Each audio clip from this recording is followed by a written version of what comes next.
SLBC టన్నెల్లో సహాయక చర్యలు కొనసాగుతున్నాయి. ఇదే అంశానికి సంబంధించి మరింత సమాచారం మా ప్రతినిధి శేఖరాచారి అందిస్తారు. శేఖరాచారి, చెప్పండి, బీఆర్ఎస్ బృందం కూడా ఎస్ఎల్బీసీ దగ్గరకు బయలుదేరుతుంది. దానికి సంబంధించిన డీటెయిల్స్ ఏంటి? ఇప్పటివరకు రెస్క్యూ ఎంతవరకు జరిగింది?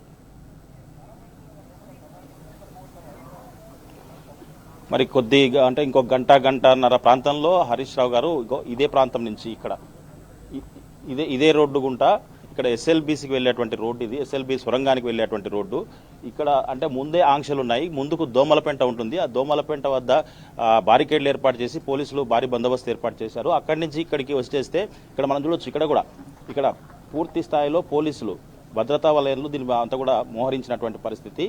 అయితే ఇక్కడి నుంచి ఆ టన్నెల్ దగ్గరికి వెళ్ళాలంటే, ఎస్ఎల్బీసీ టన్నెల్ దగ్గరికి వెళ్ళాలంటే 5 కిలోమీటర్ల డౌన్కి వెళ్లాల్సి ఉంటుంది. ఇక్కడి నుంచి మనం చూడొచ్చు విజువల్ ద్వారా క్లియర్గా డౌన్కి వెళ్ళాలి. ఆ వాహనం ఏదైతే వస్తుందో, ఆ వాహనాలు వస్తున్నాయో అటు నుంచి పూర్తి స్థాయి కిందికి వెళ్లాల్సి ఉంటుంది.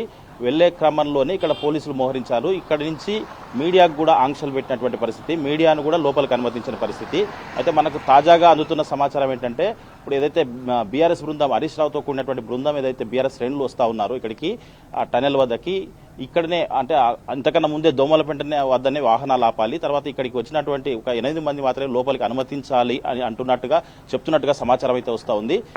అయితే దీనికి సంబంధించి ముందే ప్రతి వాహనం కూడా లోపలికి వెళ్ళేటువంటి అధికారుల వాహనాలు కూడా చెక్ చేస్తూ ఉన్నారు. దాంట్లో ఎవరు వెళ్తా ఉన్నారు, మీడియా వాళ్ళు వెళ్తా ఉన్నారా, లేకపోతే ఇంకెవరైనా సంబంధం అంటే కొంతమంది వ్యక్తులు ఇంకెవరైనా వెళ్తా ఉన్నారా అని చెప్పేసి పోలీసులు క్షుణ్ణంగా పరిశీలిస్తూ ఉన్నారు.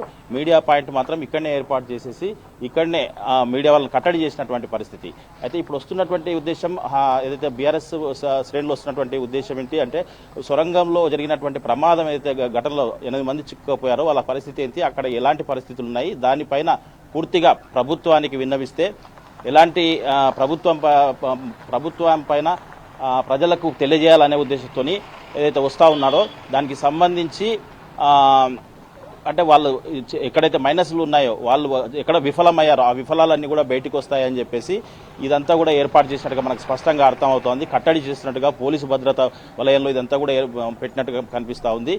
ఎన్ని పోలీసు బలగాలు ఏది పెట్టినా కానీ అక్కడ జరిగింది నిజంగా కూడా ప్రభుత్వ వైఫల్యం అని చెప్పవచ్చు. ఇప్పటికీ రెస్క్యూ టీంలు ఆపరేషన్లో పాల్గొంటున్నప్పటికీ ఫలితం మాత్రం శూన్యం అని చెప్పవచ్చు.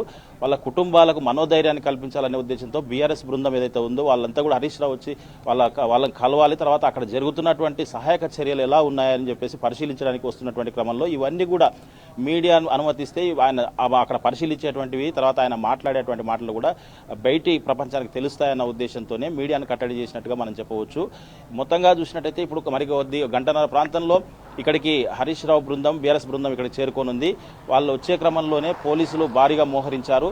ఇది ఒక్కటే ప్రాంతం కాకుండా హాజీపూర్ తర్వాత డిండి హాజీపూర్, అక్కడి నుంచి మన్ననూరు చెక్ పోస్ట్ దగ్గర పోలీసులు ఉన్నారు. అక్కడి నుంచి వచ్చేస్తే ఇక్కడ దోమలపెంట వద్ద భారీగా పోలీసులు మోహరించారు.